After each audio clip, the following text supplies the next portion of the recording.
வணக்கம். விரிந்த பார்வையின் இன்றைய காலை நேர செய்திகள் வாசிப்பவர் சூர்யா தேவி.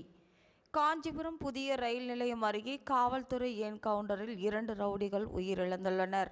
ரவுடிகள் தாக்கியதில் 2 காவல்துறையினர் படுகாயமடைந்து மருத்துவமனையில் அனுமதிக்கப்பட்டுள்ளனர். நடிகரும் தேமுதிக நிறுவன தலைவருமான கேப்டன் விஜயகாந்த் அவர்கள் மீண்டும் மருத்துவமனையில் அனுமதிக்கப்பட்டுள்ளது ரசிகர்களை அதிர்ச்சியடை செய்துள்ளது. ஊழல் மற்றும் முறைகேடு குற்றச்சாட்டுகள் தொடர்பாக கைது செய்யப்பட்டுள்ள பெரியார் பல்கலைக்கழக துணைவேந்தர் ஜெகநாதன் தொடர்புடைய இடங்களில் போலீசார் அதிரடியாக சோதனை மேற்கொண்டு வருகின்றனர்.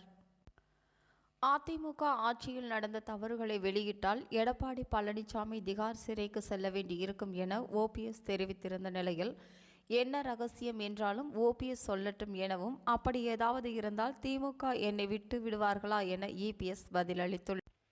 எண்ணூர் பகுதியில் தொழிற்சாலையிலிருந்து வெளியேறிய அமோனியா வாயு கசிவு முற்றிலும் நிறுத்தப்பட்டுள்ளது. எனவே பொதுமக்கள் அச்சம் கொள்ள தேவையில்லை என கூறியுள்ள தமிழ்நாடு மாசு கட்டுப்பாட்டு வாரியம், சென்னை ஐஐடி நிபுணர்கள் உள்ளிட்ட தொழில்நுட்ப குழு ஒன்று அமைத்துள்ளதாகவும் தெரிவித்துள்ளது.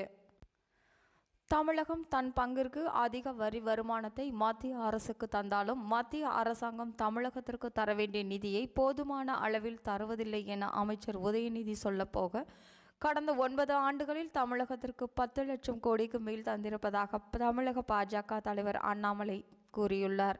இந்த பிரச்சனையானது பலரும் பேசும் விவாத பொருளாக மாறியுள்ளது. இத்துடன் செய்திகள்